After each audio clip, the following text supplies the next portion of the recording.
Hello, everyone. Welcome to episode 57 of Floating Through Film. This week, we continue our Ozu series with, the first actual Ozu movies. I'm calling it kind of just Silent Ozu. Yeah. So, because it is weird that we're doing Silent Ozu, and I was just thinking about this today, and Tokyo Chorus came out in 1933, or 1931, I think. And this was his 22nd movie. Damn. Because he was making 2 or 3 a lot a year. But this is still, that's why I kind of wanted to, since we're only doing mostly his later movies, I wanted to do at least 2 silent movies that kind of feel like they have a lot of the genres of a lot of the other silent movies that he did. Because I haven't seen that. I mean, Blake's probably seen more of the silent movies than I have. And I know both of you guys are kind of surprised I didn't do I Was Born Bud, because that was the one I was considering. But I think it kind of makes sense, the whole genre things, the fact that I picked these 2. Because these have a lot of different elements of... It's kind of crazy, when you think about it. It still feels like an Ozu movie, but they still feel way more especially Dragnet Girl. They feel way more... it's a bit jarring. way more different genre mixing. Kind of way more... I don't know, he's trying different things. But let me introduce my hosts, Luke. Hi. And Blake. What's up? But before we get to I was kind of just defending why I picked these 2 movies, but before we get to that, actually, I wanted to ask you, and I kind of prepared you before, why do you guys, because I know you guys both love Ozu already. Oh, yeah. But I can see why he would be a hard sell. And something I'm going to talk about in a little bit, maybe after you guys go, is how Ozu, for his whole career, was a studio director. Yeah. He was making movies for as a studio director for audiences that were trying to make money as commercial films. Yeah. But then if you and how you guys are probably going to say it, what you guys say is probably not going to sound like that for the most part. So that's why I'm kind of curious. So why Ozu, Luke? Well, I feel like there's a lot of answers to this. It's not a simple answer, but I mean, for me, it's he has this humanism to him that I feel like it's just it's so good. It's I would argue it's not no other director has gone to specifically his type of how human his movies feel in a way, and just how comfy and nice they are. It's hard to I don't think I could do it justice with words, but I think as we go through these talking about this more, maybe we'll have. We'll all be able to put in words better. But it's more just they're they just have this beauty to them, this inner beauty that and honestly, once you get into it, it's addicting. Yes, and that's something. Yes, it's once you get into Ozu style, it's can this guy even make a bad movie? Oh no. It basically gets to that point. Spoiler alert, no. But Blake, what about? For you? No, I understand why it would seem like it would be hard to get into an Ozu movie, because on the surface it's it's not a normal movie. He's very much he has his own style, and it's not the most it's just whenever you read the plot synopsis of one of his movies, you're not reading the same thing verbatim, obviously, but it's always or at least his later ones is usually about family drama or families in crisis, like I said last in week. Transition. Or in transition. Yeah. But what makes him different is I feel like he actually knows how families and family dynamics work, and he understood. One of the reasons I like him and Ken Ishida so much is because they understood how their countrymen felt at at the times that they're directing, because they're directing in some of the most tumultuous time in Japanese history for the most part. Yes. Yes. And it's really hard. And they get how their people felt. Yes. I feel and it comes through in their movies. Yes. That's one of their selling points. Yeah, and another thing is Ozu also he gets the small things in life too really well. Yes, that you wouldn't normally think about, and it's when you're confronted with it, it's very beautiful. Yes, especially within his style. Yes. But no, that's you guys said a lot of points. I'm kind of already going to say basically on why I picked Ozu and why I love him so much. And a lot of the information I say throughout this podcast is going to get, I mentioned it last week, but it's going to be the David Bordwell book that he wrote called Ozu and the Poetics of Cinema. But he talks about how and he makes a really good point that I kind of like. It stuck with me how he said Ozu made films where basically he's asking the viewer to pay close attention, and that's kind of why I think it makes sense where they're addicting almost because you almost have to watch more than one at a time. At least for me anyway, because it's like you said, you almost get addicted to the style. Yes. And but it almost you have to get yourself into the style in the first place. Yes. And that's why I think it can be hard on the surface because it's like, at least for me, it's hard to just watch one, because it's like, if you don't watch this kind of style of movie, and then you're trying to sell it to someone, it's hard to be like just watch a one-off, and then be like, that's it. And that's why I think maybe with Tokyo Story it makes the most sense because that's the one. It's maybe the most traditional story and stuff. Yeah. But we're gonna talk about that later. And also I would also recommend if I was gonna introduce to someone to Ozu, I definitely would say Good Morning first. Okay. Because basically it's him being comedic too, along with the family stuff. Okay. Yes. But see, that's the thing. That's the beauty of Ozu. That has him in all of his movies. Yes, but Good Morning gets more to the forefront. It's more. It's literally Maybe that's a good question for the end. What's a good first Ozu movie? Okay. Yeah. I think you would get a lot of good. I just said mine, but you said but yeah, that's what you're saying. I feel like most is Tokyo Story. But anyway, because you mentioned kind of how he gets the beauty of everyday life. Yes. And I wanted to quote David Borwell because I think it just in one sentence does really well why I like Ozu because he kind of offers two aspects I want to get into. The quote is, "He offers both the poetry of everyday life and a vision of the poetics of cinema. All he asks is our attention." And it's a really good way because basically you do have to pay attention when you're watching his movies. Because every little detail almost matters, It's his cutaway shots almost matter more than just the actors talking. So you can't miss it. Yeah. You don't really if you're not paying attention, you will miss it. Yes. And this is something I'll mention maybe a couple other times, but he reminds me of watching these or at least kind of reading about him. He reminds me of Tati a lot like that, where and this is kind of I just mentioned this a little earlier, but. I think throughout the episodes, I'm going to mention maybe one formal element I like about Ozu, and then one kind of his themes or content that I like. Because there's just so much, and I don't want to mention it all at once, so I'm going to kind of spread it out. Maybe make it a little bit more. One reveal per episode. Yes. Maybe one or two. Special reveal. Maybe one or two. But the one I wanted to mention this week was, and this is true about Tati and Ozu, is how they both don't ever show the inner thoughts of any characters.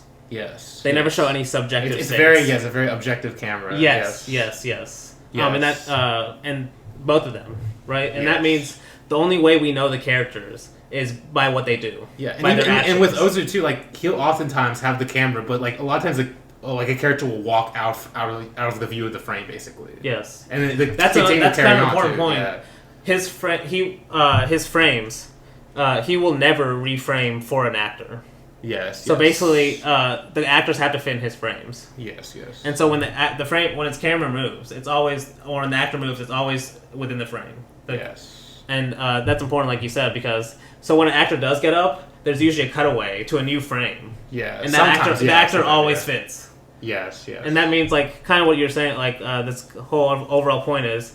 It's a objective camera, right? Yes. There's no one point of view that's privileged. Yes. Usually, in most movies, if you just watch a conventional movie, if there's two main leads or something, they'll get all the close-ups. Yeah. The music. They'll get the best music, etc., and then spread out. The less important, the less close-ups they'll get. The less music, that kind of stuff. Yes. But there's none of that in Ozu. Basically, every person gets the same objective camera. Yeah. Every transition shot gets the same kind of point of view. Yeah. And it really helps. It really feels like you're watching real people. I forgot who had the quote. It was some critic or something that said Ozu characters are out of all characters in any movie, they're one of the most they don't know they're in a movie. They represent they're not in a movie. They don't know they're in a movie the most. I don't know how you phrase that. I don't know. You see what I'm saying, though? Yes. It's almost like they are in their own world. Yes. It doesn't feel like a movie, really, when you're watching it in a way. And that's kind of an important point. Maybe just in terms of how he made his stories is almost all of his movies, and there's a few exceptions, but most of his movies only take place within a few days or a few weeks. Yes. They're very short in time spans, and that's why you can get that feeling every day. Yeah. That's another thing Tati does. Yes, yes, exactly. He wants you to almost kind of make it feel like, not real time, but make it feel like real time. Yes. You know, I don't know if that makes sense, but it's almost like you said, just the everyday life. Yes. Almost trying to get you to appreciate that. Yes. And he did say, Boardwell says, Ozu did say his goal was to cinematize the Japanese life, basically. Okay. And so that's why it kind of makes sense with what I talked about last week, why I picked those two movies was he kind of wanted to take those formal elements that he learned from American cinema and do what I just said, cinematize Japanese life itself. And honestly, some of these earlier movies do a better job of directly taking from those elements than maybe some of his later ones in terms of like taking a gangster movie, but it still feels like just just a love story. Just with a young not couple. Focusing on the gangster. The gangsters are really not gangsters. And like the guns never really feel that threatening, but no, but that's what I'm saying. Like he's kind of using those own form elements for his own purposes. Definitely, yeah. But like just another other point I kind of wanted to mention that I love about Ozu in general is he has a quote where he said he saw it as his goal was to restrain feeling.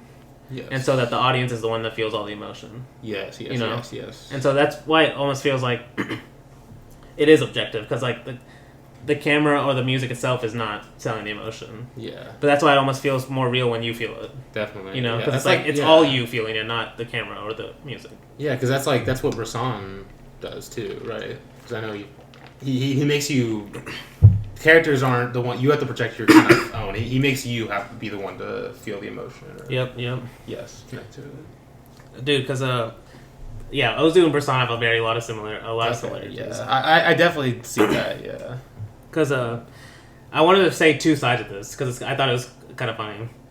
So apparently, you know who Shohei Imamura is? Yeah. Yes.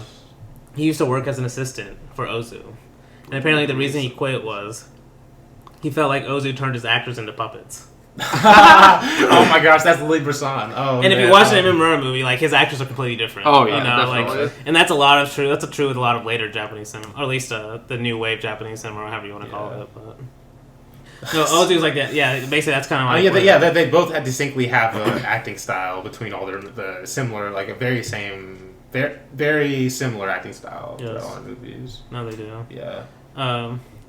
But the opposite side of that is Shishiryu. What Ozu taught him the most was, he said, Ozu taught me how to become an empty page. And that's kind of like what he's so good at, right? He just fits in every role perfectly. Yeah, I mean he's Tsukahara's brother, and Early Summer. Then 2 years later, he's her grand or her dad. No, her uncle, father-in-law.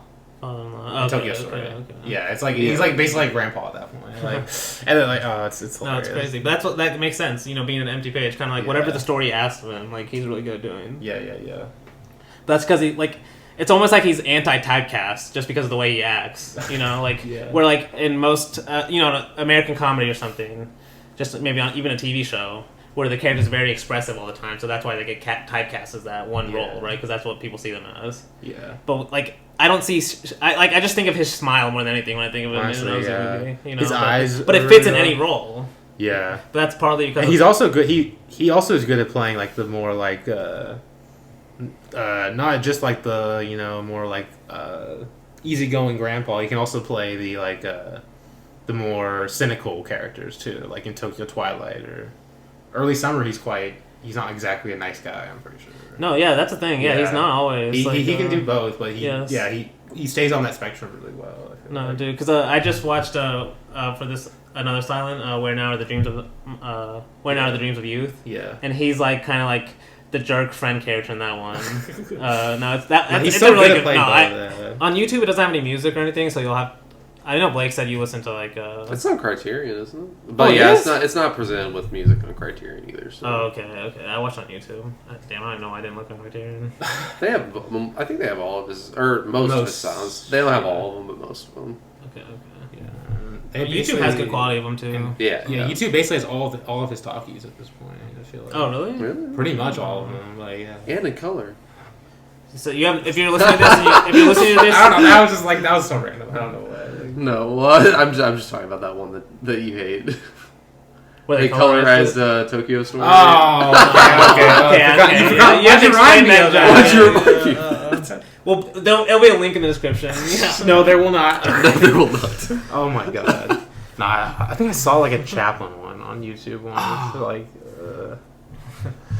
Okay, but to get back to the let's get off that. Well, I think I'm going to recommend the colorized Tokyo Story when we do that one. No, we're not. No, we're not. Oh, it looks so bad, dude. That's like it was like an AI generated one. Dude, it was, yeah. It's so bad. Oh my gosh, that should be illegal.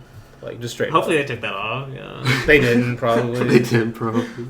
It probably has more views than like the original one. I mean, most of his movies are on YouTube. I feel like I've seen his movies on YouTube. That makes sense. I mean, that's like Tokyo Story. Like the original Tokyo Story is literally on YouTube. If your movies are in the 60s, I mean, they they're definitely 70 years on old. YouTube. Oh yeah, for that's sure. insane. They're 70 years old. So. Yeah, exactly. Copyright's like 100, 150 or something like that.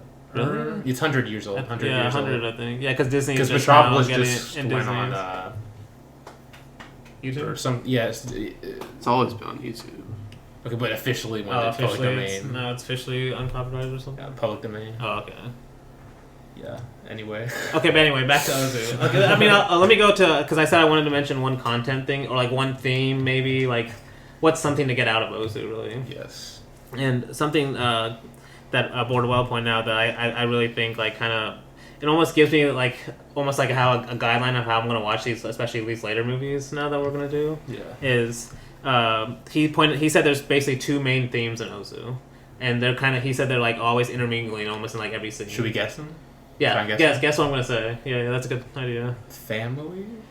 Yes, family is basically the central idea. The Japanese family. Okay, is that like one of the themes? So that's not one of the themes I was gonna say. That's almost like that's basically the main story is almost but almost like it's related to that. So you'll see what I mean by that when I say.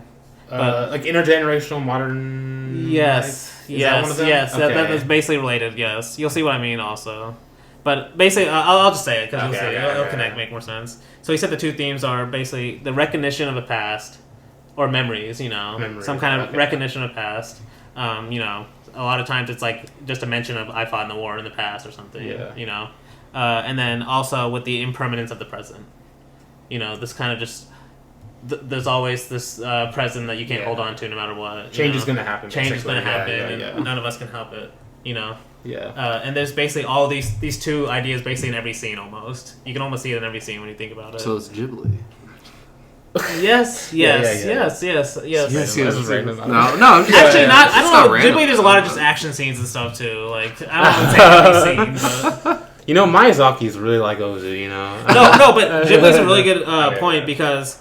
I was serious. I was joking. No, but Ghibli especially too. Takahata. Yes, especially Takahata. Because there was a couple, like a lot of times when I'm reading about Ozu, I was thinking about just because we kind of watched them recently. Yeah. Both My Neighbor Yamada's and Princess Kaguya are basically like that's very same idea of like you can't stop what's happening almost. And Pon Poko's literally about that. So. Yes. As well. So as the wind rises, what is it like? I don't know. What do you think? I just thinking out loud because it's like you're talking about the idea of the president's gonna happen. This is what I was gonna say though, which is what makes both. Miyazaki's more spectacle though. So, yeah, not spectacle, but what makes Ozu so and kind of I mentioned earlier is what makes him so amazing for me is why I love him so much is the idea of his goal was to restrain feeling on the screen. Yeah. Right. Okay, so this is why even though there's always that feeling of that memory or that past. He never shows a flashback scene. There's never any subjective flashback of where we're getting this flashback. Yeah, it always has to be implied by what's the character going to do next? Or like sometimes it's not. We never even get a direct reason of why a character does something. Yeah, and like the most he'll do is like a picture of someone because I think he did that in Tokyo Story. Like there's like a picture frame on the. Oh, okay, already there. Yeah, okay, already there. Like no, but that kind of goes what I was going to talk. Actually, you just reminded me of. There's a lot of scenes in Ozu. Where they take the family picture. Yes. But we never see the picture. He never shows it. Damn, I didn't. And that kind of goes to this whole point of even that present moment is just fleeting. Yes. Right? Like, it's just a constant idea in his movies. I mean, that's definitely a thing in fucking Dragnet Girl. That's for sure. Yes. Time honestly, you have to explain that. Honestly.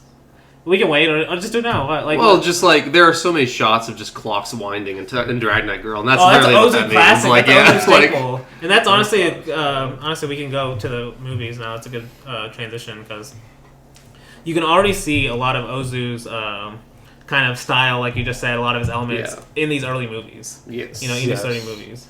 And Bordello made a good point that I really liked was, for a lot of these, because I said he was making 2 or 3 movies a year a lot of times, and that's how he made like 20 movies in 5 or 6 years. Yeah, because he directed his first. I should have said I had some background. I should have gone through that a little bit, but because he made his first movie in 1927. His first 8 movies are lost. So so the first movie that's actually available is his 8th movie, Day of Youth. Have either of you seen that? I don't think I have. I think I have actually. I can't remember. Is it shorter, or like a feature? It's a feature.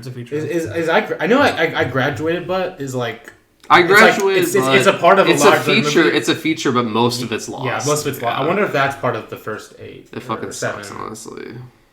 Because what's in I Graduated, but it's like really good, honestly. Yeah. No, I haven't seen Days of Youth. The first one I saw is I Graduated, but okay, that's the first one. Yeah, so that's 1929. That's just 2 years later, or that's that's just 2 years later from his first movie. So that's still pretty early. Yeah. But so that's why I said 1931 was, of course, at least when I count on Letterboxd, 4, 8, 12, 16, 20. Like his 21st or 22nd movie is in 1931. It's only 5 years later. Damn. And he made a good point where, like, I'm not gonna say these are like, if I'm just going to be like, okay, what do I want to watch? If I am just gonna watch a random Ozu movie, because I already am a big fan, so I can still do that. But I still actually, some of these silents are starting to win me over. Like, dude, this got fucking good silence. Yes. That's why I don't. That's why like I watched his silence. I've seen. Full disclosure, I've only seen 3 Ozu talkies, I'm pretty sure, and they're Good Morning, Tokyo Story, and Late Spring.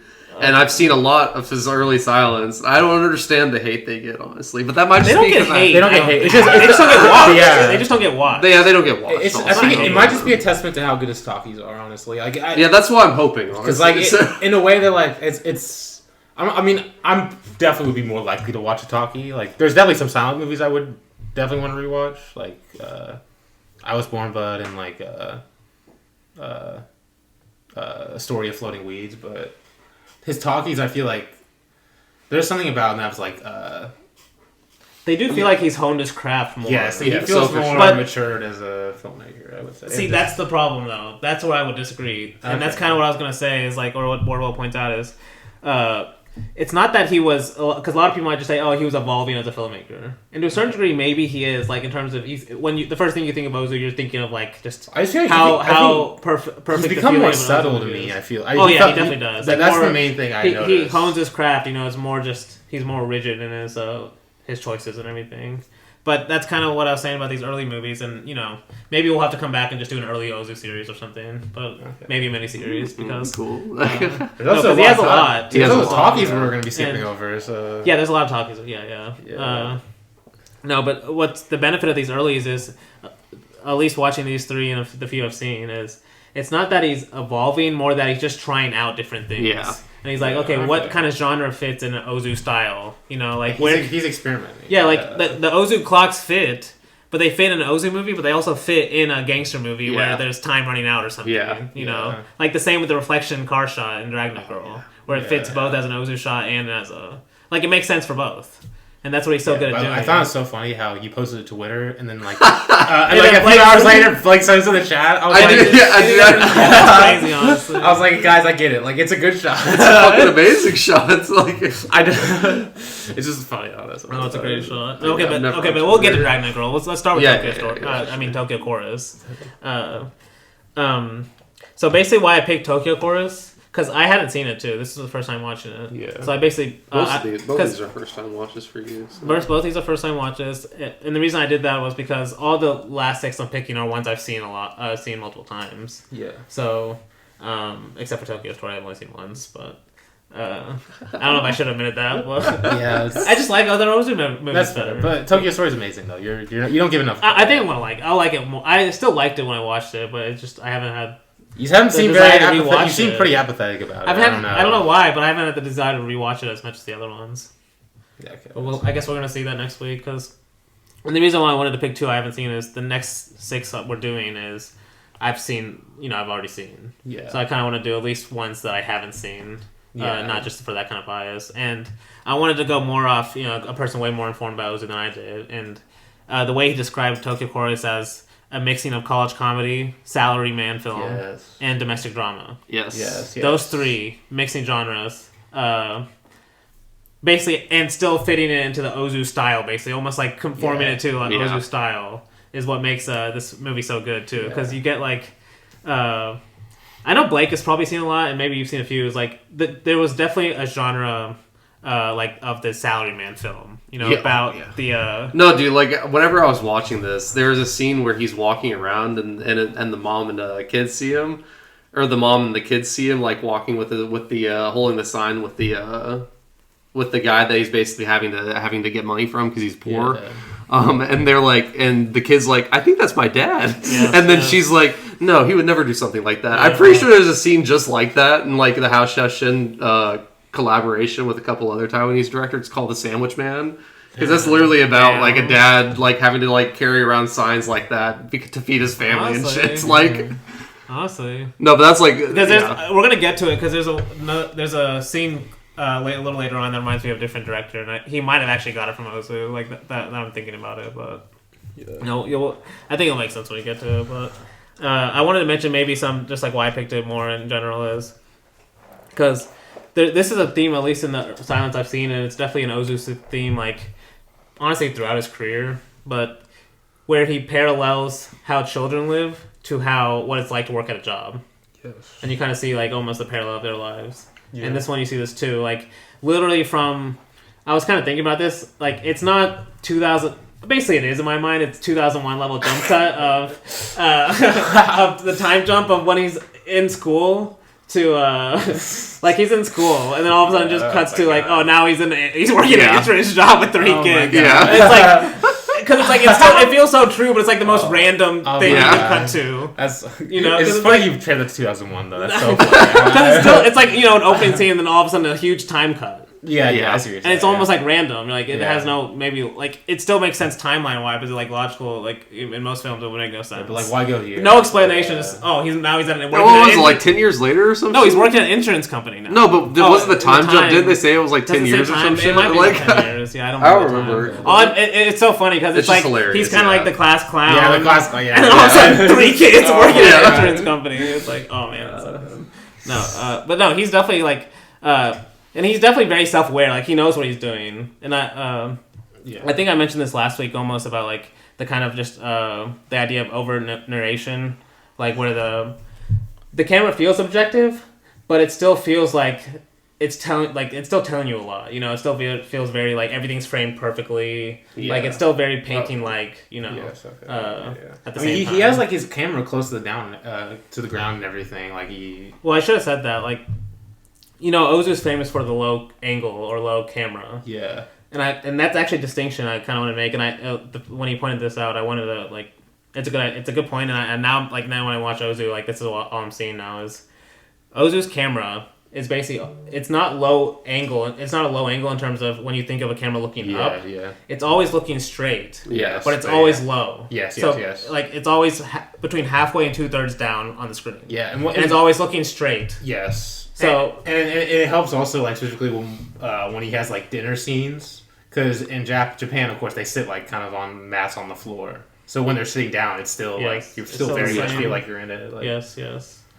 No, and another thing is too, and this kind of relates to Bresson and it's more technical, is Ozu only used a 50mm lens.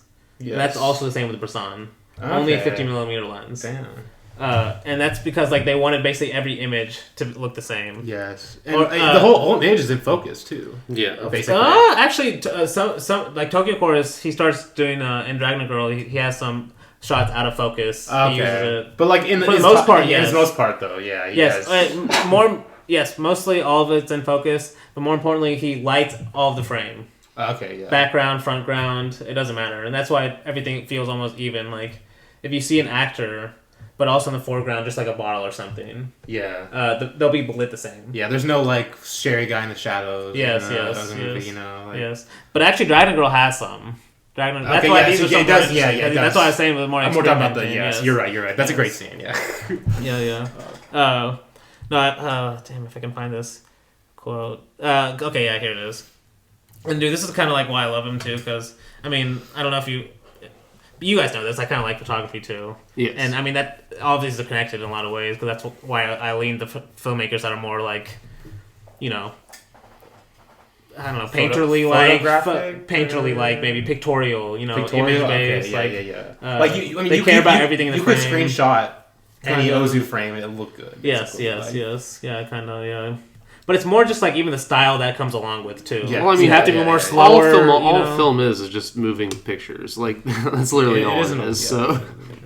No, exactly. Although but now it's becoming less and less to me, in my opinion, that's why it's like the directors that actually care about that more. Yeah. And they actually care about every image instead of just like, just the idea in their head, but they actually think about the image. Yeah. No, that's why I said nowadays it doesn't feel as much like that. But yeah. No. And that's why it makes Ozu so special, because this is another Yasujirō quote. He said, it's not a quote, but he said he recalled that Ozu... because Ozu would basically pre-plan, like a lot of directors, like he would draw out every shot basically in his head, and then he would draw it out. Storyboard. And he said basically his happiest was when he would storyboard like that or create the scenario like that. And then he would also get disappointed when he had to break these images when he cast the actors and they had to start acting in the roles basically. And of course, it's Yasujirō saying that. No, but then another quote I really like is, "I like to have each 4x5 frame contain one simple picture. If a scene has 65 shots, there should be 65 pictures." And it's like, damn, like that's why every cut in Ozu movie actually feels like it's perfectly framed, because it actually is. Yeah. Like he was actually the one looking behind the viewfinder, and like apparently he would like go and like after he would set the camera, like no one would be allowed to touch the set. They would turn off all the lights until they actually film the scene. Damn. Like it's like basically now it's set. Every actors know was what he to like? Understand. Would you call him a perfectionist in that, like in a filmmaking sense, or? To me, every director should be, trying to be a perfectionist. Like what else we should be doing? But like, there's definitely levels to it, though. Like I feel like Kubrick. There's a Kubrick level of perfectionism. But that's why I was kind of saying that I do like other directors too, like the more handheld style. I like all types of filmmaking. But I love this type, where it is the kind of more calculated, still camera. Just still camera. Not a lot of movements. And those kind of aspects we're talking about gets related to slow cinema. In general. Yeah. And Ozu does get called slow cinema. Which is... But he does.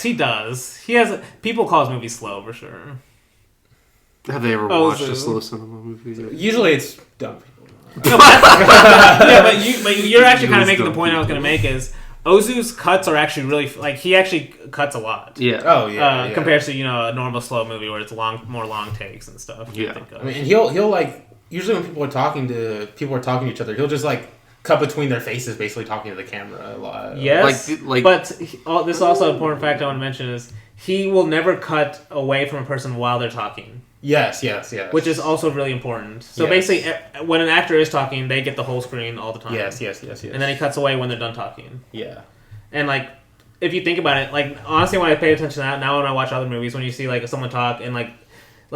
You can tell the reaction of the person. Well, they'll cut the reactions or just things around because you can tell the audience won't get distracted if there's a long dialogue of just one person. And honestly, that's why it's like there's just too many movies where it's too many cuts, basically. But Ozu's innocent. Ozu's innocent because, like I said, he's actually literally framing every cut he's trying to make.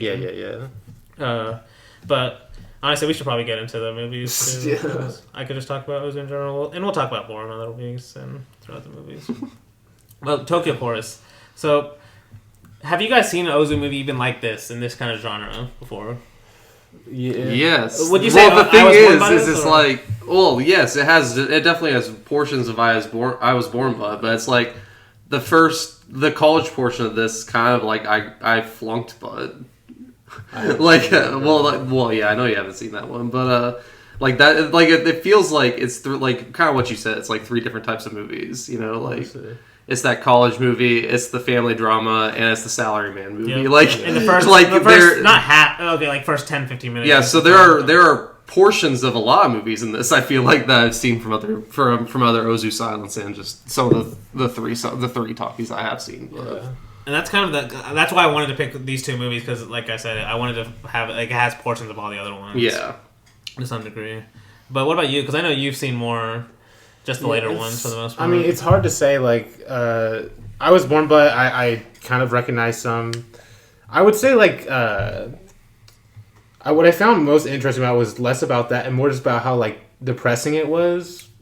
It kind of how depressing the story is, but like it's in a comedic way.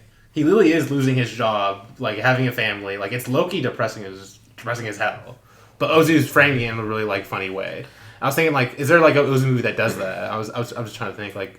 This is the thing. It's funny, but I don't think he's framing it in a funny way. It's just the camera stays the same. Yes. No matter what. So that's why when something is actually really bad happening, it feels funny because it's still saying the same. Yes, that's a good way to say it. But then when also something's happening, the fact that the camera's still saying the same, it's like, oh, there's some kind of sadness still to it. Yes. You know? Because it just feels like the camera does not care, like, what's actually happening, really. Almost. It does care in some ways, like I said, because the actors are framed perfectly, you know? But it's like, it doesn't privilege the actors. Yeah. You know, it still gives the hallways just as much, time. Yeah. Like, and that's another important point. All of his shots basically have similar time lengths, Okay, so even the cutaway shots have the same kind of time lengths. I never even thought about that. Yeah. And especially you'll notice in these later ones, and that's where it feels like every shot matters. Yes, where it's not just the act, where we're just rushing scenes between before we get to the actors kind of thing. Yeah. So and I'm an actor hater, so I have to I have to say that. Oh my god. Okay, so you guys both said Tokyo, of course, and I kind of said why, so I think we can kind of just go into the movie. Yeah, I mean, we've already started already. Yeah, we already started. It starts with the college comedy. Honestly, my favorite part of this, and it kind of the fact that it's a good scene for a few reasons. Like, it's just a funny scene in the first place of him like having to reveal he doesn't have a shirt. Yeah. Not only that though, it kind of connects to when the teacher comes back later. Because the whole idea of him having to come to his teacher, without a job, it's almost like another representation of having to come to face a teacher without a shirt. Yeah. And then he literally has to face his friends at the end of the dinner scene too. Yeah. Of working for his boss, almost the same thing. Yeah. So it's like Ozu makes these like almost like you can connect them if you want, but they also just work on a if you were telling the story of a real guy. Almost. That's why I really like that, but. But that's why I said it's a great jump cut to now he's working in an office job. There's some it's amazing introduction to the office, from what I remember. But then it introduces the office. But another reason I kind of wanted to pick this movie was Bordwell said when he introduces the kids for the first time in the house, the way he films a lot of the house is basically how he's the same way he's going to film houses in the future. So if you notice, all the way he's filming the kids, how the parents talk, and how sometimes they'll be filmed on the kids, and the parents will be out of frame where they're just standing up. Yes. Or just all the different ways you can film a house almost. Ozu does it. Basically, he's basically experimenting at this point. Yes, well, just like the shot of just the mom sitting through a doorway. Yes. Or the shot I love in this opening is when the kids. Are trying to reach the records on the top, and then they fall, and both of them break, and then the two kids are sitting right next to the two broken records. Yeah, it's a good shot. Both these movies have a scene of something falling and breaking, because Dragnet Girl has the bottle breaking, which I thought was a gun at first, and it confused me, but we'll get to that. Okay, I think I know what you're talking about, but no, because basically the reason why we see that scene is because the kid wants a bike, and that's going to become important. In this because of this next scene. That reminded me of Good Morning, because the kids wanted the TV in Good Morning. Oh, in a way, there's a connection there to that. Yes, there's definitely of the kids wanting stuff, but not knowing the parents aren't able to get it. Yeah. And, it's definitely a connection between this and Good Morning and I Was Born, but just kids realizing their parents are as great as they thought they were. Basically, yeah. And do you think the kids always realize that? I don't know if they do in this one. I think the parents more hide it in this one. I feel like the kids realize maybe at the end, they also are the first ones to see their dad. They still get him the bike though. Yeah, that's true. Gets him that scooter. Yeah, well, Scooter too. Well, that's kind of that relates to this next scene of this was the scene I was talking about where he enters the office. He cuts to a lot of the clocks in the office, and the mugs and everything. But because this is the scene where the old guy gets fired. Yeah. But everyone's like standing. We get a lot of good gags of people waiting for their bonus checks. Yes. You know, people wanting to check it, but not wanting other people to see it. Yeah. Is that a thing in Japan? I was. Is it like a? I mean, getting your bonus, dude. That was everywhere. No, okay. you want to back in the day, your paycheck was physical. Okay, I'm not the word. You want to know what that reminded me of? Like pretzel day in the office. Like okay. Just people lining up out the fucking door. Okay, but I mean, it's way the better. bathroom scene though in this one, where the guy's like checking in the stall, and then like people start going one by one to check in the stall. Yeah. And the guy drops his in the urinal. Yeah. No, but the reason why this reminded me of the scene I'm going to talk about is, do you remember in The Adversary with Ray? Yeah. When he basically goes to stand up for when they're all like waiting for the job interview. interview. The job interview. He goes to stand up. It's one of the best. Yeah, and he's like, okay, I'm going to go do it, and he does it by himself. But then he gets kicked out basically. That happens basically for this. Yeah, too, he's like, I'm gonna go stand up for him. Yeah. For this old guy. He's doing it's for different things, but it's the same kind of idea because he just gets fired. Like it doesn't. Yeah, matter. well, it's camaraderie, you know. Yeah, he's trying to be like comrade, they all agree with him, but no one else. And there's another guy who says who talks the talk and everything, and then when he's like, okay, go in there, he's like, I don't know, guys, actually. Like, yes. But yeah, it kind of just like reforms that like they're all the adversary too, obviously. Because they have a gang whenever they first go up to the door, and then he's the only one that goes in. Yes, exactly. Dude. Oh, man. Okay. No. Oh, he definitely watched this movie for sure. Oh, he loved Ozu. Yeah, he definitely watched this movie. Yeah, I don't know if it was direct, but they feel the same. Like, even the way the camera pans when he's like walking in for the first time. No, but then next scene is when the kid so he gets fired. He gets fired. He gets fired. He brings up the scooter, right? Yeah, so he's like, okay, and this is what's great about Ozu. He just shows moments that imply you have to fill in your head everything else that happened. Yes. So it's like him getting fired. Next shot is him holding a scooter. Yep. Yes. And basically you get everything of he wanted a bike and now he's not able to afford it, so he went with the scooter. Yes. And like that tells. And it's also right after a scene of the kid like with his other friends and like they all have their bikes and shit. Yeah. And then he's like, my dad's about to give me a better one. Yes. Yeah. He's like the kids. So the kid's like expecting it. We know that scene. That's true. Yeah. He gets the kid too. Yeah. No, that's true. That's just a good point with the objective camera. Like, it's the point I was making with the narration's overt in terms of Ozu chooses where he wants to go. It's not like he sticks with this one guy now. It's not his movie. He does show us the scene with the kid just so we feel more attached to the kid when he does find out he's not gonna get his bike.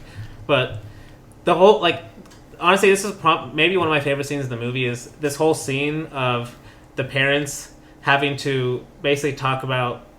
Because the father gets mad at the son for not being happy with the bike. Yeah, but you understand both their perspectives. Yes. The son was expecting a bike, and he got a scooter, so he should be kind of pissed about it. Yeah.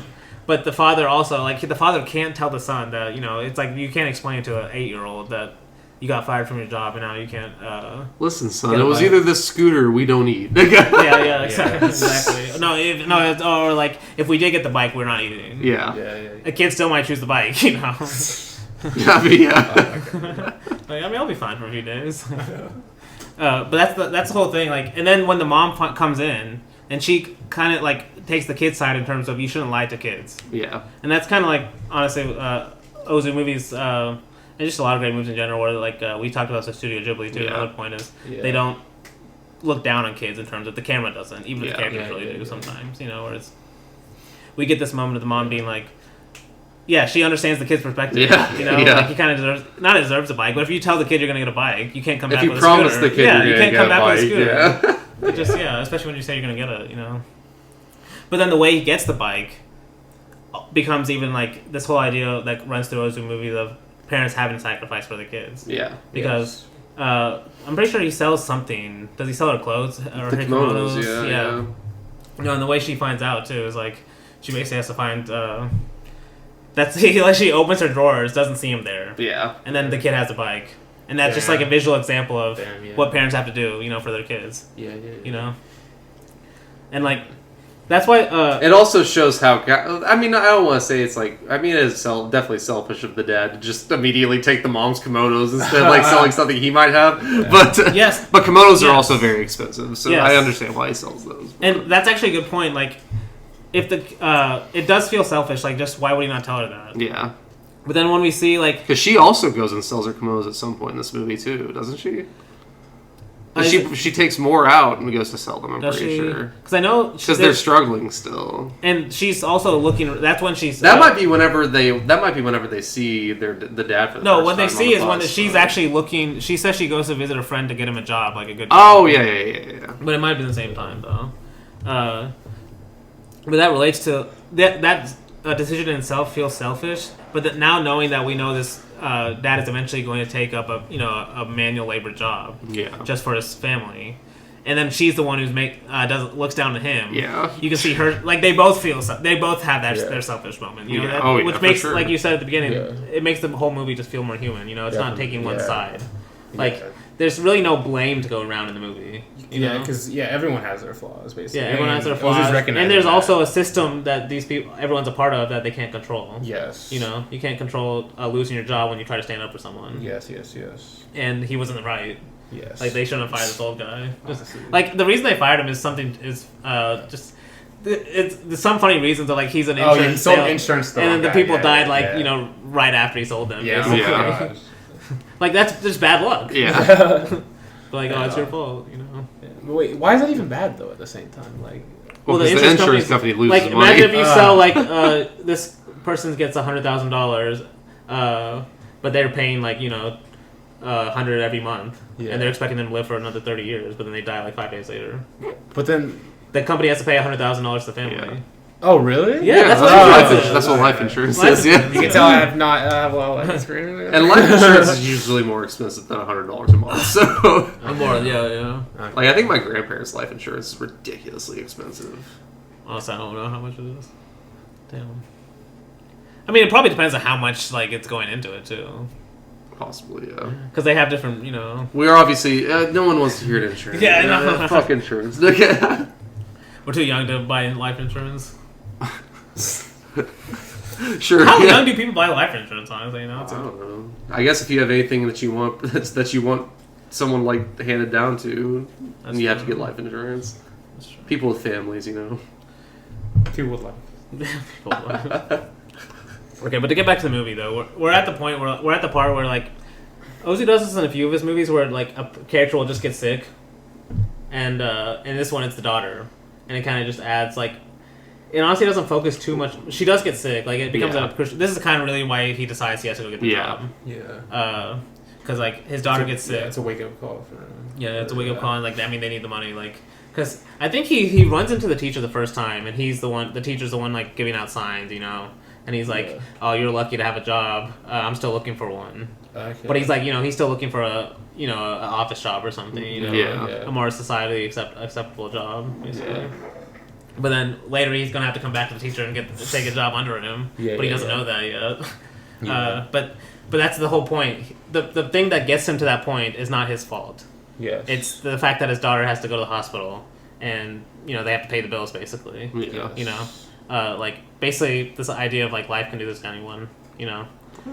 Sure. But it always has that kind of... It's not depressing, though. That's the thing with Ozu. Like, it sounds depressing when you're talking about him a lot of times. Yeah. At least at certain moments. But the camera is so just objective. Yeah. Is a good word for it, but it's... And he's not playing, like, any happy or sad music. Yes. Especially with this movie. If anything, it's more happy, even when the sad moments are happening. Yeah, okay, these are both silence, but... Yeah. The later ones, everything. They're more cheerful even during sad moments, or just neutral. Definitely. I mean, because, Ozu doesn't even see death as, like, a completely negative way. He sees the positives in it, like, too. Like, yes. We're going to talk about probably Tokyo Story when that... Yeah, something happens. Well, that's kind of what I said earlier about the whole idea of the impermanence of the present. Yeah. That's related to the idea of just... There is no moment that lasts forever anyway. Yes, yes. Like... And that's kind of what you're saying. Like, death is not necessarily a bad thing. Yes, yeah. And Ozu never treats it that way. Yes, exactly.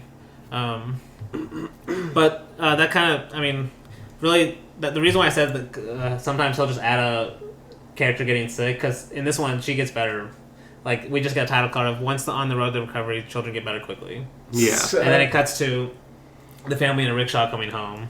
And we're like, okay, so now that drama is over.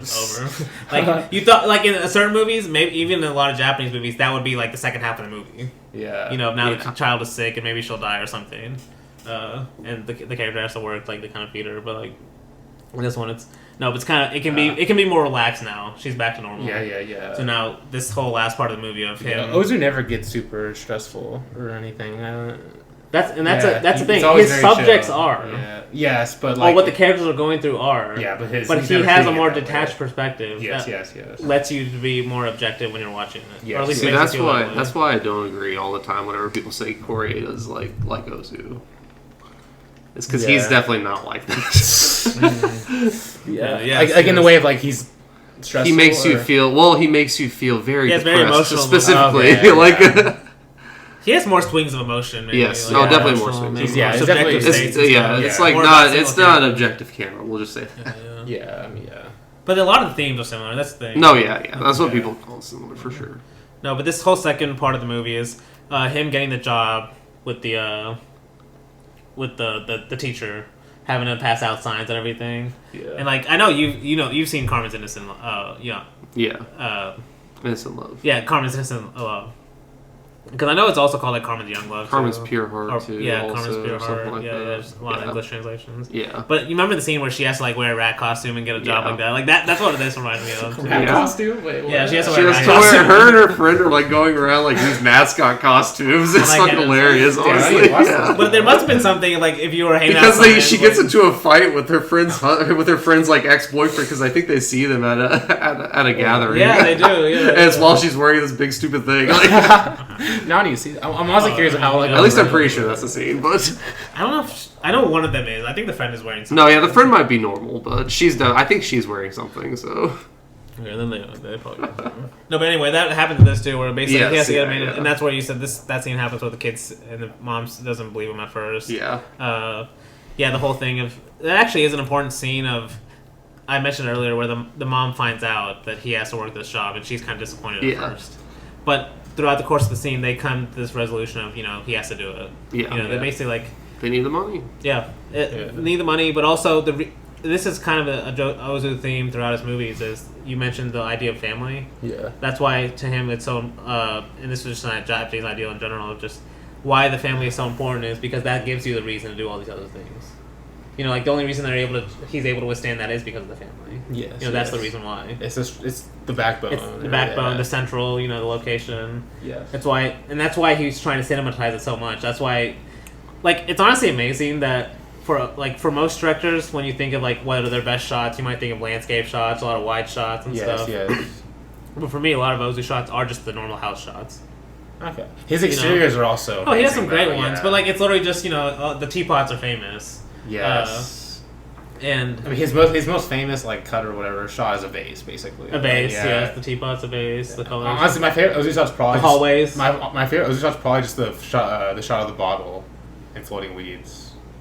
Oh, outside with the lighthouse in the back. That's honestly it's like top 3 Ozu shot probably.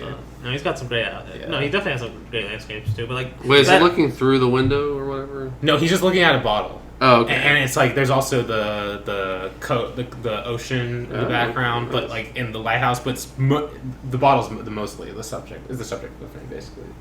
But yeah. No, dude, that's no. Yeah. Bottles are just also when he makes two things that are kind of look the same in the frame, they're way different. So in that one, the bottle and the lighthouse. Yeah, bottle and the lighthouse. Yeah, it's kind of poking fun a little bit. And he uses objects too, just to as kind of I think it's maybe Roger Ebert called them pillow shots. Of how I would, after a scene, a lot of times he'll just cut to an object in a way just to kind of give you maybe a space to breathe, or just oh no, that's basically all. That's a punctuation mark, basically. It's Yes, punctuation. David Worrell calls those same shots intermediate shots. Intermediate shots. And dude, I was gonna talk about it more next week, but I'll talk maybe a little bit now. If you pay attention, his transitions are amazing. Because he has a formula to where David Bordwell calls it the dominant overtone theory, or not theory, but just dominant overtone method, where so like in this that shot you were talking about with the vase and the lighthouse. Yes. So what he'll do is in that vase and lighthouse shot, there'll be what he calls the dominant, which is not vase, the bottle. Yeah. The dominant will be the bottle. It's the main thing in the frame. Yes. And the lighthouse will be the overtone, which is the background. Yes. But then the next cut will be now the lighthouse is the dominant. Yeah. And there'll be a new overtone. Yeah. And that's how he'll transition. And then he'll transition to the next scene, which will be a part of that. Yeah. And he has different ways to associate what the next cut is going to be. Damn. I need to look out for that. Yeah, you should do, like, while you're watching, especially his later ones, where he'll get really sophisticated, where it's like... And then in your head, you're trying to relate, okay, why did this one relate to the next one? And it won't come to your head right away. Okay. And you'll kind of have to be like, okay, how did he... Like, what was he thinking in his head? Because he does... That's what I'm saying, when he plans every shot, he does, like... He's connecting every shot. Like that's why they feel like they flow really well too, even when they're not connected directly. Okay, I've always noticed how. And sometimes it might just be because he sees two people look the same. Like you'll notice in a lot of in the movies we're about to watch, he'll cut from like one of my favorites in Early Summer, where he'll cut from like two people eating. Like you'll in a lot of his movies where two people are doing the same motion at the same time. Yeah. So like if they're picking up food, they'll pick it up at the same time. Yes. But then while they're picking up, he'll cut to two different people picking up the same food the same way, and finishing the bite. Okay. Or like just different ways to. I know in the talking about the polished ball shots, so I'll continue that. Like the next scene is him filming two guys at the entry dock, talking about the people that are about to come in. After he takes a shot of the ocean where they're going to be coming in from. Okay. So that could be a connection there, but yeah. Yes. No, because in Dragnet Girl has one where it's like.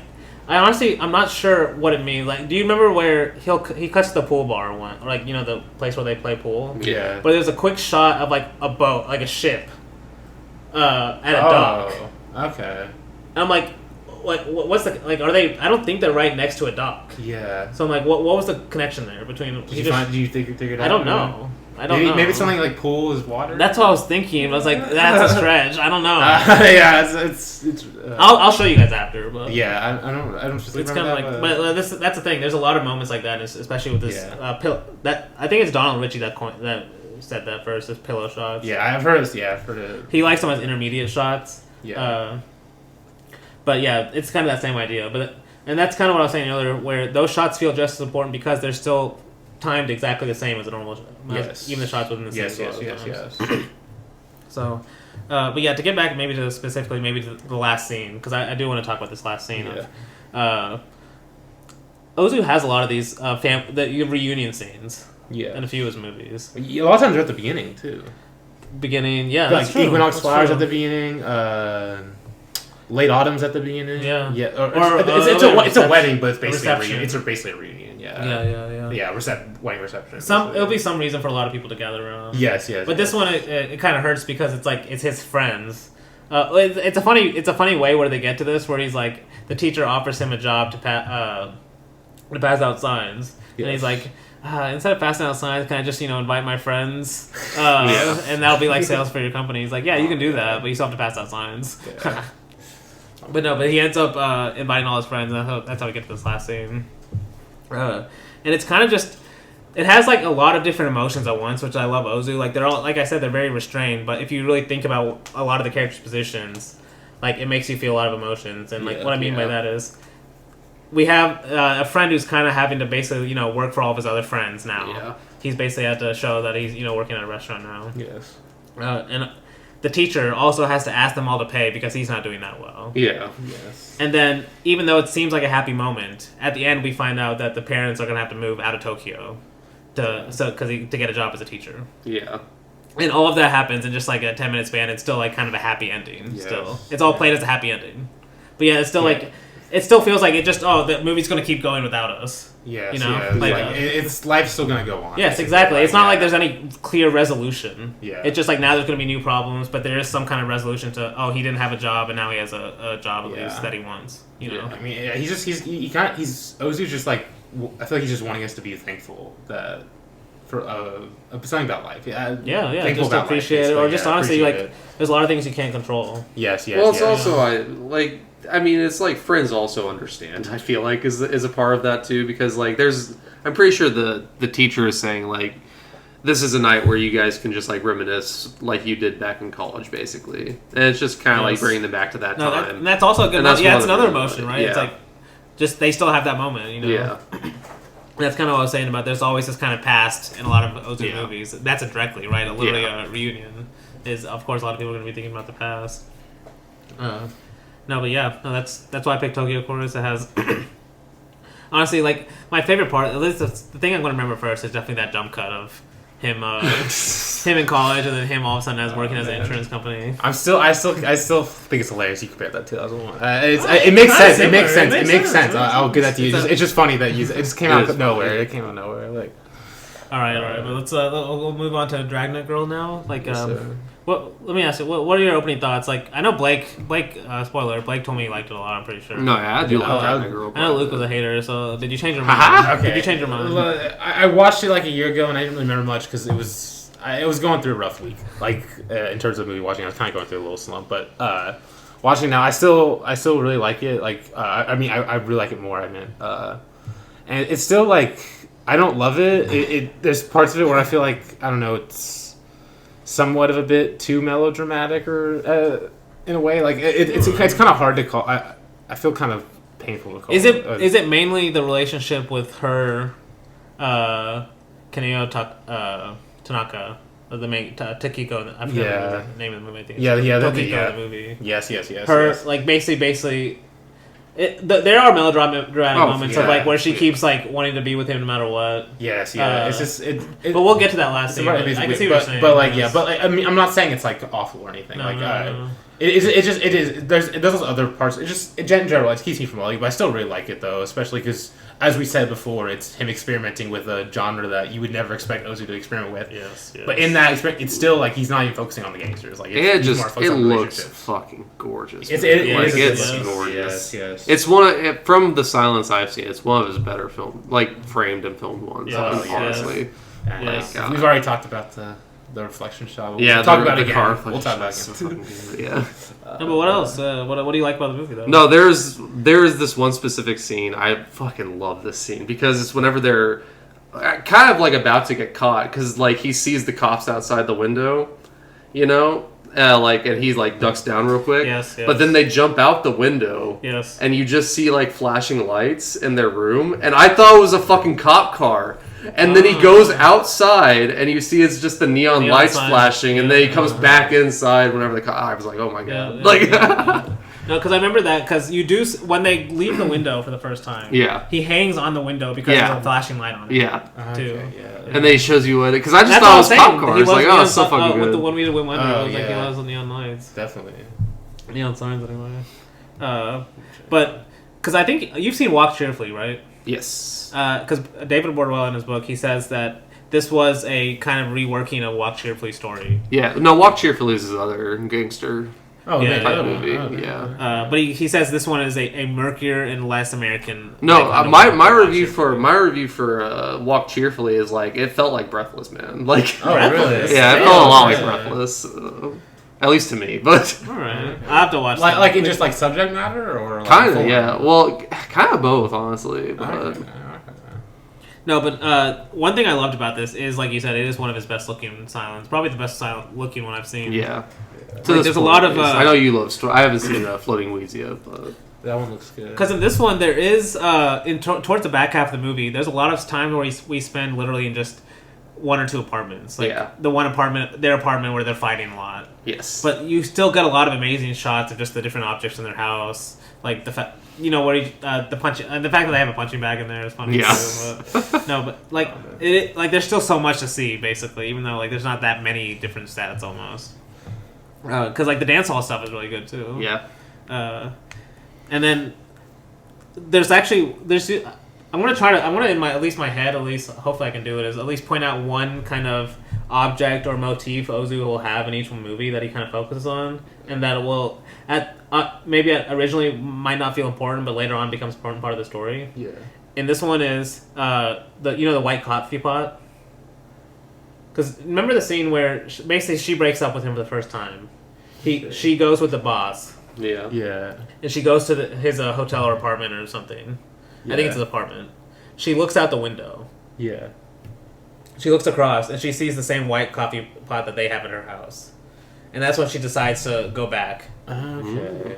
And it's like, there are a lot of moments in Ozu where like they have these kind of moments of realization, where like, okay, now I'm gonna, like Noriko and Late Spring deciding to get married. Yes. Like sometimes it might even happen off screen or something, but yeah. Where it's like they don't even, like, she never says anything. Yeah. But that one's almost implied, like, just because she saw that white coffee pot. Because the next cut, when she decides to leave, it cuts straight to their white coffee pot in their house. Mm-hmm. And then it pans to the door where she comes. I did not notice this. Yes, no, that's what I'm saying. You should, like, dude, you have to pay attention to his transitions. Like, especially when we watch these later ones, because you'll see he connects a lot of these the same way. Yeah. This one I had to pause it because I was like, what is she looking at through the window? Because it's right after that where she's like, okay, I'm leaving. Yeah. Okay. And I'm like, okay, what was she looking at? So I paused it, and there's a white coffee pot in the room across that she's looking at through the window. And it's kind of small, but it's like that's just a great. It's a great moment. It's a great Ozu moment. And that's what I'm saying. Like even these early movies have like Ozu's still, he's still a very stylistic director. Also, this is I find it's kind of crazy that Kaniru Tanaka's in a Silent Ozu movie. It was like because I'm so used to her in like Mizoguchi movies. It's kind of crazy to see it. And this is like before she's great in this one too. Yeah, she's an amazing actress, by the way. Yeah. And I should have mentioned it's at least one of Hideko Takamini's first movies in Tokyo Chorus. Yeah, she's the daughter. She's the one that gets the daughter that gets sick and everything. And I guess she's the girl in Carmen's. She's in a lot of things. Yeah, she's in a lot of. Does she have any other Ozu movies? I don't know. But yeah, she's in a lot of Japanese. She was a very famous Japanese actress. She was. But honestly, we can start because even in this one feels not.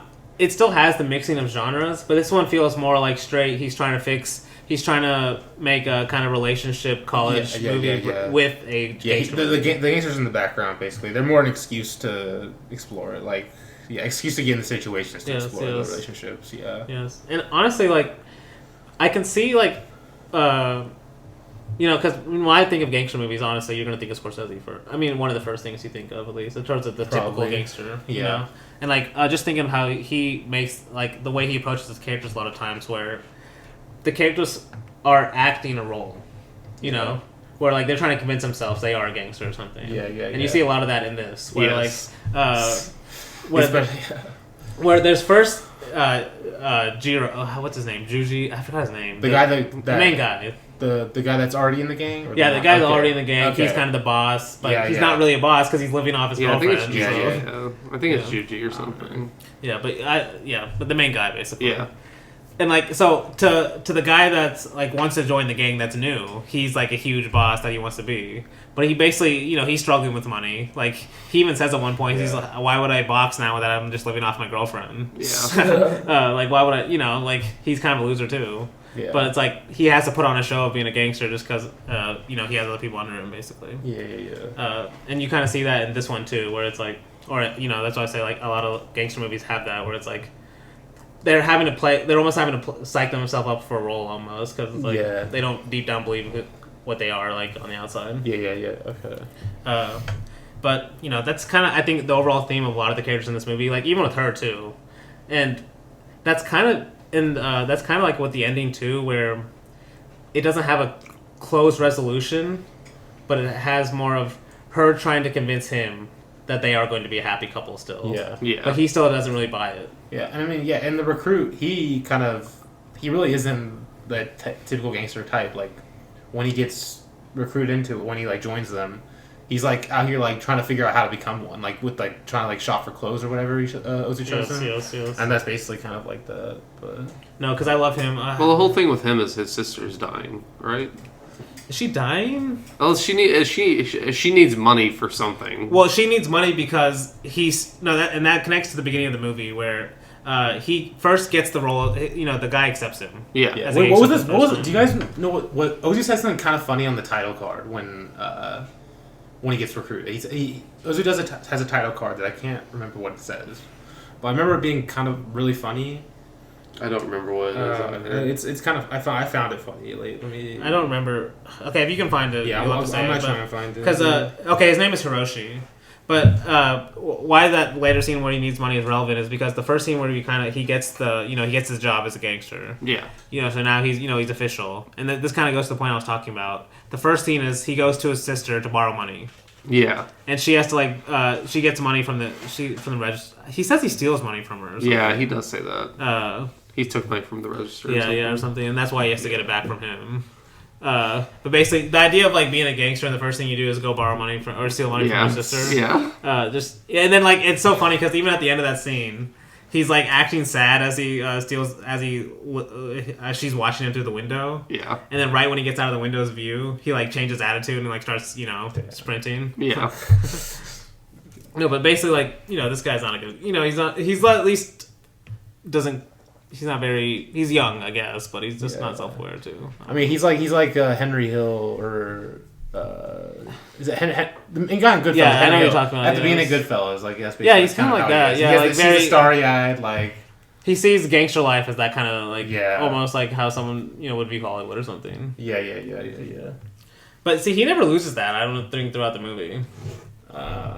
Yeah. Goodfellas definitely is he more fits into it. Yeah. He becomes the gangster. But he fits into the gangster life, but yeah. I don't know. Okay, so so the course of the movie. I don't want to go because we kind of jumped in the middle. So we did, yeah. Okay, we should talk about maybe their relationship then. Yeah. Maybe. I feel did you guys get Marriage Circle vibes from this? In a relationship? Because yes, I was thinking about that. It's kind of funny. It's two couples. Yeah. They're parallel. I mean, one of them is more important. In this one, obviously the main couple is way more important. But we do get the other couple of who they kind of compare themselves to. Yes. And kind of the friends that... And this is more important with the Marriage Circle I thought of the two friends that aren't really friends. Yeah. Because she's still trying to get... there's a few scenes where Jiro, I think, or Jijo... Juji, I think, maybe. Yeah, maybe. Oh, I wrote it down. Joji. Yeah, Joji. Joji is he's at the dance hall and he's flirting with her behind his back, or Kaneo Tanaka's back. So it's kind of that whole idea of everyone behind their back, people are doing different stuff. Yes. And that's 100% Lubitsch influence. Yeah, I because we literally just watched Marriage Circle last week. I was when I was watching, I was man, this kind of makes sense, honestly. Yes. No, and their relationship is too kind of like that because they're acting like a happy couple, but immediately when the other two people leave, they start fighting. Yes. And we can tell it's a relationship it's not meant to work out almost. They want two different things. Yeah. And to me, that's kind of what the movie's about in a lot of ways. She's trying to force. Really, the movie I thought of was Phantom Thread. At least with the last scene. I haven't seen it. But... You haven't seen Phantom? I'm gonna spoil it. Don't spoil it. I don't. I actually kind of want to watch it. Though. Okay. But you haven't watched it yet. Yeah. Let me leave the room. Oh my god, this guy. Okay. Spoilers for Phantom Thread. We spoil everything. But spoilers for Phantom Thread. But it's kind of the idea of the movie too. But I guess it's a spoiler of how the whole idea of the movie is where she makes him sick, so he relies on her. Yes. And that's this whole last scene of basically trying to trying to get him to rely on her. Yeah. Literally to the ending of where he's still willing to leave at the very end. Oh, he's definitely leaving. And the only way he stays is by her shooting him in the leg. And that's literally how Phantom Thread ends. Is she makes him really sick. Yeah. And that's kind of just how the movie ends. Is they're a happy couple. Happy. The biggest air quotes. But they're probably not going to be a happy couple, No. And this one is definitely, they're going to jail, but she keeps saying, oh, we're going to be a happy couple when we come after, and it's in a few years. Because she literally says a few years isn't that long. Yeah, exactly. I don't know. Luke, you can come back. Yeah, you can come back. Did you pause it? No, we're gonna make the audience. We're gonna make the audience wait for Luke because this I'm back.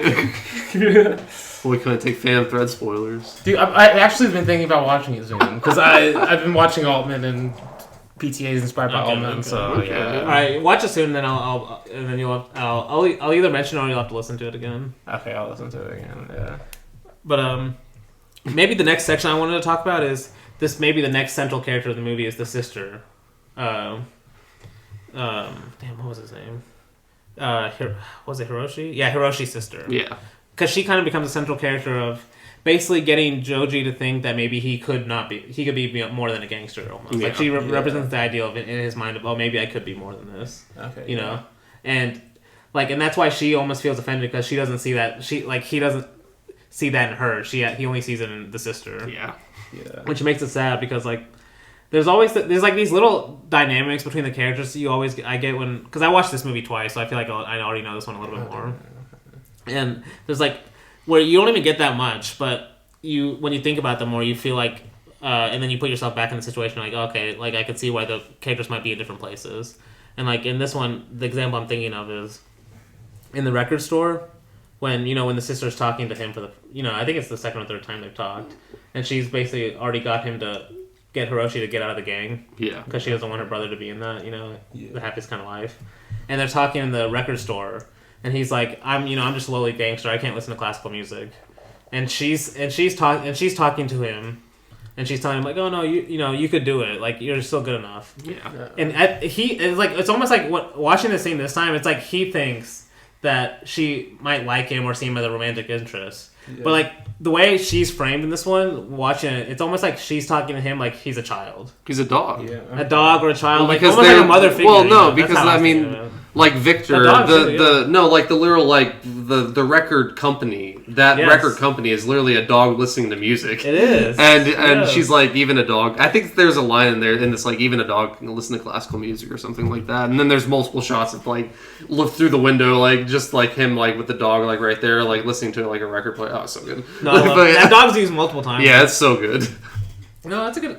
Yeah, but that kind of goes to what I was saying though. It's almost like they're seeing each other in two different ways, like completely different ways. And that's why it even can't work out with them either.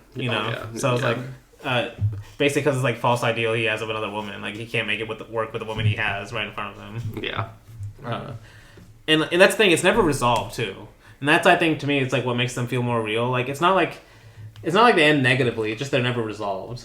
So they feel like more you just saw a glimpse of someone's life versus just like a shortened version of life to make you feel happy or something. It's a lot of people refer to Ozu as like a slice of life filmmaker.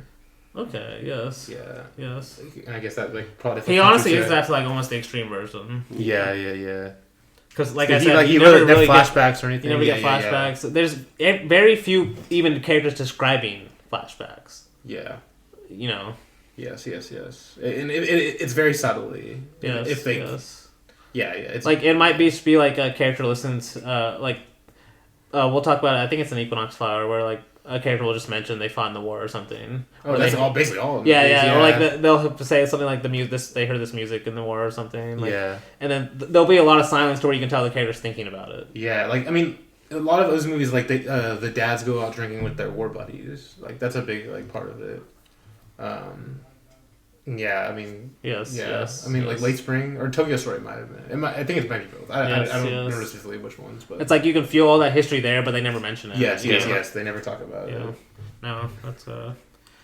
But to get back to the movie, like kind of the next scene I wanted to talk about a lot because it's kind of a crazy scene. Like, and you can read it in a lot of ways. Is the scene where she goes to take the gun. Now, Kaneko Tanaka is like mad that Joji's has likes this sister character now. So she goes to confront her with the gun, pulls the gun out, and then she's like, actually, never mind, I really like you. Oh, yeah. It cuts to the shot of their feet where she goes and kisses her on the cheek, and then it comes back, and she's like rubbing her cheek. Damn, and she's like, I like you now, too. Damn, yeah. Like, what do you think he's saying there? Do you think it's like just straight up friendship, or he's actually saying she likes, is romantically, too? No, if you're rubbing a kiss off, I mean... Yeah. It means you don't like. I don't know. Like, no, I'm just kidding. I'm trying to think of like what the cut to the feet means. That's what I'm like. I'm really sure. Just probably because he didn't want to show it. They could have showed the kiss directly. It might have been seen, too risky or something, or too. Or maybe showing the kiss would imply that it's romantic, maybe. And now you can just read it either way. Yeah. Because it actually is a good shot too on its own because you do see she's wearing a traditional kimono, and the sister is, and then Kaneko Tanaka, like the more the gangster girl or whatever, the delinquent, that's what they call her. Yes, she's wearing more like a modern dress. Yeah, yes, and like that's another reason just to cut to that shot in general because it's comparing the two. Yeah, but the fact that she kisses her and stuff, I was like, oh, that's kind of risky for Ozu, Kind of risky. You're right though. You're right. But just in general, it was a good scene. But But yeah, that's basically the whole back half of the movies. She's trying to make him jealous. Yeah. And he's basically this whole, we get a lot of visual gags of him feeling trapped. You know, like there's like yarn between his. He's like holding his arm. Yeah. Down. He's arrested. Like, you know, he's like handcuffed while she's like wrapping yarn around him. Yeah. Like it's basically the camera's implying before they even know that this is not gonna last. Like he's gonna leave basically, or I don't know. Like I guess they still don't know by the end of the movie, but it's like to me it just doesn't feel like they're not meant to be together almost. I don't know. Do you guys agree with that? Yes. Or do you feel like I don't know? Like I could see some people watching and be like, they just take the more melodramatic ending, like, okay, it's a toxic relationship. Yes, I feel like that's just the way to describe it. Like, it could end and it could not end. That's kind of how they are. But yeah, no, but yeah, I was at the point. Yeah, like I mentioned this scene earlier, but the next important scene is her leaving, meeting the boss, seeing the coffee pot, coming back, and then this is where the cops are running at, and then this is where they decide to go rob the boss. Yeah, Ozu heist scene, honestly, crazy. Yeah, it's a great Honestly, this is where I wish Ozu could at least had some music going on. You know, where you have control. No, the music they use for the on the this felt like Melville though. Honestly, yeah. Like that, like this is where I like I was noticing some of the clocks earlier in the movie, but like this is where the clock became like prominent because it's literally like as well maybe like it just became more prominent as the movie kept on going anyway because it felt like he was trying to say like time is literally running out for these people part of me kind of so would want to see like Ozu do like a full on just like really elaborate heist movie. Like, where there's a lot of elaborate parts of the heist. I don't know how he would do it, but it would be interesting. I don't know. But I want to see most directors do It'd probably be like honestly. It probably would be like Melville, honestly. Honestly, this might be one of the closest we get. To what? A heist, Ozu heist. Oh, it is, for sure. Yeah. Like, hold her... Because it is cool just the way she holds her... Because it's comedy, too. Yeah. Because she's like... you said you like me because I'm Frank, right? And then she's like, well, and then she pulls out the gun. I laughed so hard. I was like, let's go. Oh, dude. It felt she's so bad. The way she holds it felt like great train robbery. Like, the shot sure. in that. Like, no, it's very 30s, or it's very like, well, I guess it. The cutaway to the shot. Well, I'm just saying, even how they hold it. Like, that's just how. Like, that's a very like early gangster movie. Like, early gangster movie. Oh, not really. Maybe. Probably something to do with that kind of pistol or some older pistols. Maybe. No, because he also walks in after that. Awesome, like he's because the assistant's like tries to run away, and the other guy walks in too. No, because but did you guys notice there's a lot of intertitles in this movie? I noticed that too. Do you think there's a point where there's too many intertitles, or what do you think about that? I didn't think there were too many while watching it. So. Okay. I was just curious what you guys thought because I honestly didn't feel that. I definitely noticed there was a lot, but I wasn't like super like against it or anything. But anyway, honestly, I didn't notice that. That's a good question. Yeah, I feel like I've never honestly like I'm trying to think of the ones I'm thinking like the title cards. Well, especially because like what part of the movie did it feel like too much specifically? Maybe. Well, a lot of times when they're talking, there's like he has a lot of them. But, yeah. See that.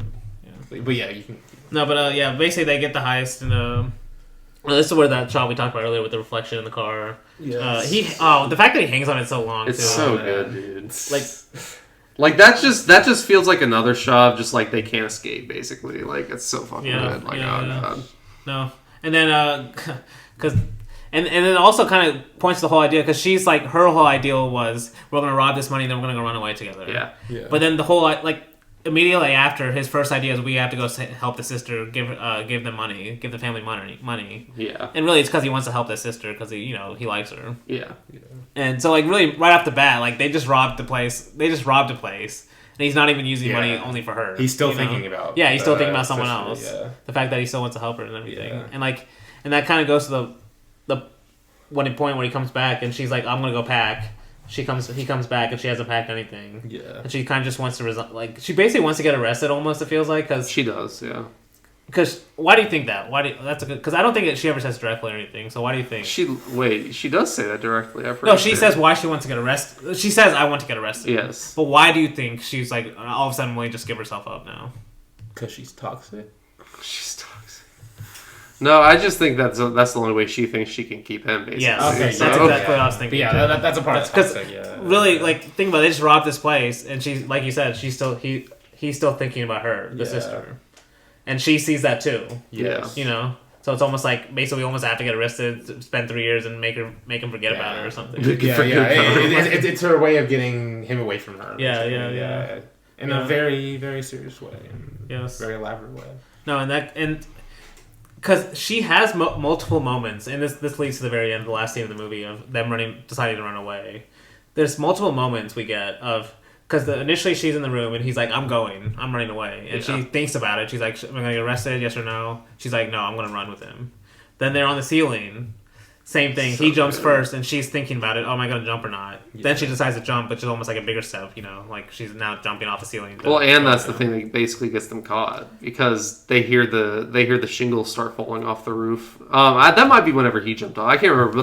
But then they also hear him yelling at her to like jump, like like he's literally yelling like jump. Yeah. And then they look out the window because they heard something along with the shingles falling off. But No, but then, so the fact that she decides to go with him the first 2 times, but then the last part inverts it, where now she basically stops them from running away by shooting him, is like, I don't know, it's just a good visual moment, honestly, of their kind of relationship. Yeah. Like none of them they're never on the same page almost, up until the very end.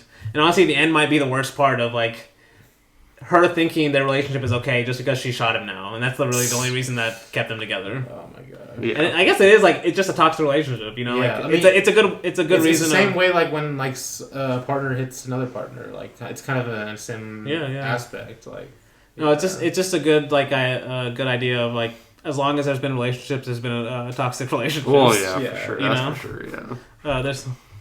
Yeah, exactly. Yeah.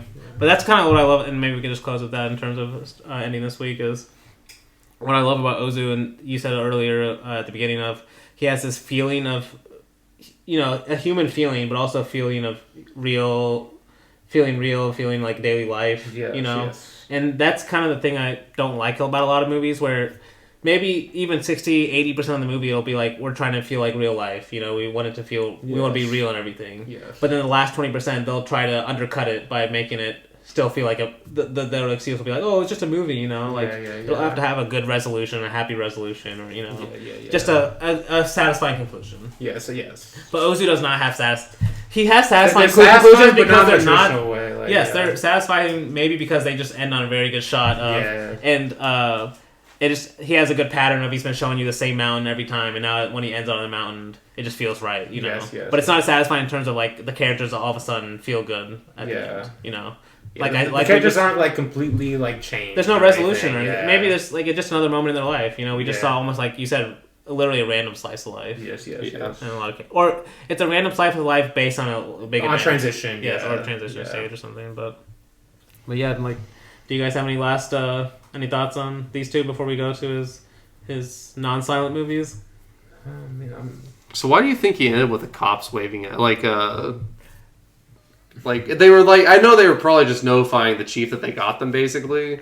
Well, but I don't know why. Like, you because they did on that. This is important not important, but it's something I was thinking about. Is why does he end not only with that, but with? Do you remember the first cop in that whole scene? Yeah, he picks up like a baby glove or something. Yeah, well, I thought it was one of her gloves. But is it?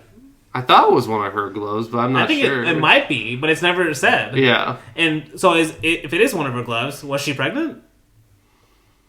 Why would it be one of her gloves? Why would it be one of her gloves? It's never said anything about kids or anything. One of her gloves. No, because what he's saying is... because there were mittens. Like, they're baby mittens. Or, they were just, like, these mittens on the ground, and then they just, like, hangs them over the fence. You remember that? Like, the cop does? It's the way this movie... Yeah, like you said. Because I don't know... I'm still trying to figure out, like, why he ended with, like, that, basically. No, but this is actually... this goes to what I was saying in terms of how Ozu connects all of his to get to a place. And what I mean by that is, how this scene ends is... So there's a baby boot that the cop picks up. Yeah. So... It's supposed to be implied probably that probably fell out of her purse or something. So the cop picks it up, and then it cuts to all the cops signaling to each other. Yes. To me, they're just signaling to get to the first cop to be like, okay, we caught them. Yeah, we caught them. You can leave the house. You can leave the apartment. Yeah. But for Ozu, that's the way he gets to the apartment, so he can have the last shot inside the apartment of the flower vase. And that's basically how he gets there through shots. Yeah. He cuts to each police officer waving. Each one waving. Yeah, it's and like literally like a beacon, basically. And that's basically how he gets to the house, so he can end with the shot inside their apartment. Damn. Yeah. I really need to pay attention to this now. Oh my god. Yes. You know, you'll have to, next week, because that can lead to what we're doing next week is. I thought next week we would just do the 2 classics, the 2 I think both in top 10, Sight and Sound, right? Are they both? Or top 15? No, they're both in the top 20 or top 20. But I don't know about they might be in the top 15 actually. Late Spring and Tokyo Story. Yeah. Yeah. No, two masterpieces. all-timers. Yeah. But yeah, until next week, I hope to see you floating through the clouds.